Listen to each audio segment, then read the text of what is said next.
राधे राधे, जय श्री कृष्ण। और हम पाठ करते हैं प्रतिदिन श्रीमद् भगवत गीता के अध्याय का। तो आज हम पाठ करेंगे श्रीमद् भगवत गीता के 13वें अध्याय के पाठ का, क्योंकि कल हम 13वें अध्याय के महात्म्य को पढ़ चुके हैं। तो ठाकुर जी का नाम लेते हुए हम 13वां अध्याय का पाठ करेंगे। 13वां अध्याय। इसके उपरांत श्री कृष्ण भगवान फिर बोले, हे अर्जुन, यह शरीर क्षेत्र है, ऐसे कहा जाता है और इसको जो जानता है उसको क्षेत्रज्ञ, ऐसा उसके तत्व को जानने वाले ज्ञानी जन कहते हैं। और हे अर्जुन, तू सब क्षेत्रों में क्षेत्रज्ञ अर्थात जीवात्मा भी मेरे को ही जान। और क्षेत्रज्ञ का अर्थात विकास रहित प्रकृति का और पुरुष का जो तत्व से जानता है वह ज्ञान है, ऐसा मेरा मत है। इसलिए ये वह क्षेत्र जो और जैसा है तथा जिन विकारों वाला है और जिस कारण से जो हुआ है, तथा वह क्षेत्रज्ञ भी जो है और जिस प्रभाव वाला है, वह सब संक्षेप में मेरे से सुन। यह क्षेत्र और क्षेत्र का तत्व ऋषियों द्वारा बहुत प्रकार से कहा गया है, अर्थात समझाया गया है, और नाना प्रकार के वेद मंत्रों से विभाग पूर्वक कहा गया है, तथा अच्छी प्रकार निश्चय किए हुए युक्ति युक्त ब्रह्म सूत्र के पदों द्वारा भी वैसे ही कहा गया है। हे अर्जुन, वही मैं तेरे लिए कहता हूँ कि पांच महाभूत अर्थात आकाश, वायु, अग्नि, जल और पृथ्वी का सूक्ष्म भाव, अहंकार, बुद्धि और मूल प्रकृति अर्थात त्रिगुणमयी माया भी, तथा 10 इंद्रियों अर्थात श्रोत्र, त्वचा, नेत्र, रसना और घ्राण एवं वाक,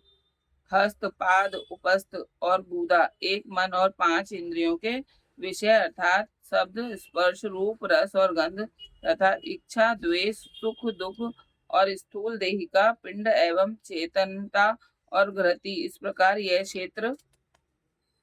विकारों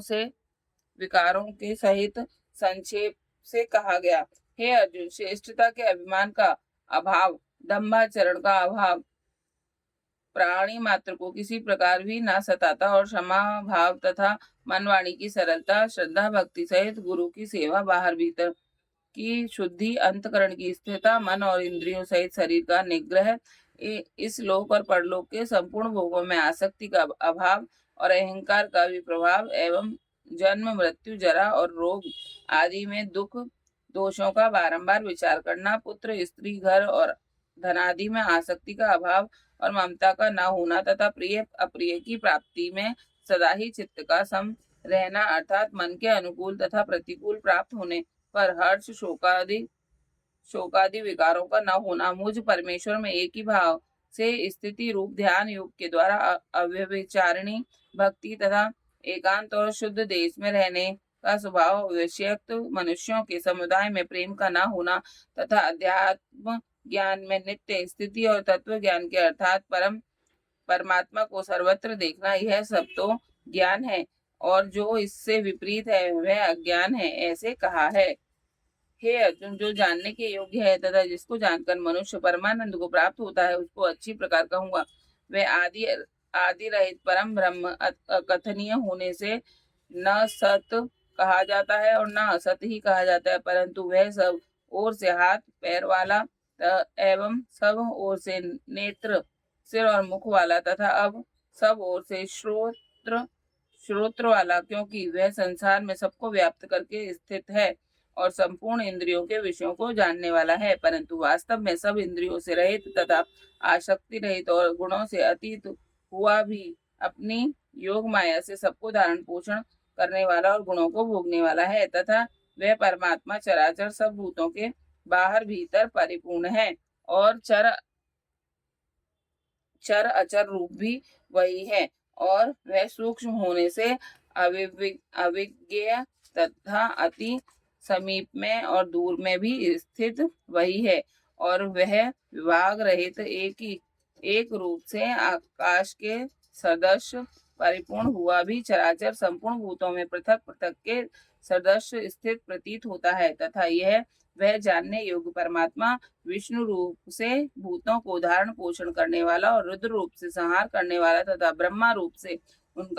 उसका सबका उत्पन्न करने वाला, वह ब्रह्म ज्योति का भी ज्योति एवं माया से अति परे कहा जाता है, तथा वह परमात्मा बोध स्वरूप और जानने के योग्य है एवं तत्व ज्ञान से प्राप्त होने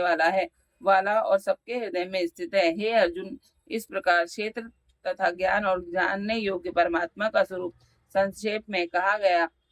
जिसको तत्व से जानकर मेरा भक्त मेरे स्वरूप को प्राप्त होता है। हे अर्जुन, प्रकृति अर्थात त्रिगुणमयी, मेरी माया और जीवात्मा अर्थात क्षेत्रज्ञ, इन दोनों को ही तू अनादि जान और राग द्वेष आदि विकारों को तथा त्रिगुणात्मक संपूर्ण पदार्थों को भी प्रकृति से ही उत्पन्न हुए जान, क्योंकि कार्य और कारण के उत्पन्न करने में हेतु प्रकृति कही जाती है और जीवात्मा सुख दुखों के भोक्तापन में अर्थात भोगने में हेतु कहा जाता है। परंतु प्रकृति में स्थित हुआ ही पुरुष प्रकृति से उत्पन्न हुए त्रिगुणात्मक सब पदार्थों को भोगता है और इन गुणों का संग ही इस जीवात्मा के अच्छी बुरी योनियों के जन्म लेने में कारण है। वास्तव में तो यह पुरुष इस देह में स्थित हुआ भी पर अर्थात त्रिगुणमयी माया से सर्वथा अतीत ही केवल साक्षी होने से उपद्रष्टा और यथार्थ सम्मति देने वाला होने से अनुमंता एवं सबको धारण करने वाला होने से भरता जीव रूप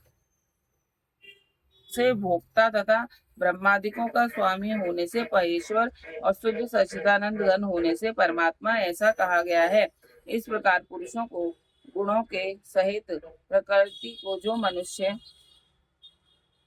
तत्व से जानता है वह सब प्रकार से बरतता हुआ भी फिर भी जन्मता है, अर्थात पूर्व जन्म को नहीं प्राप्त होता है, पुनर्जन्म को नहीं प्राप्त होता है। हे अर्जुन,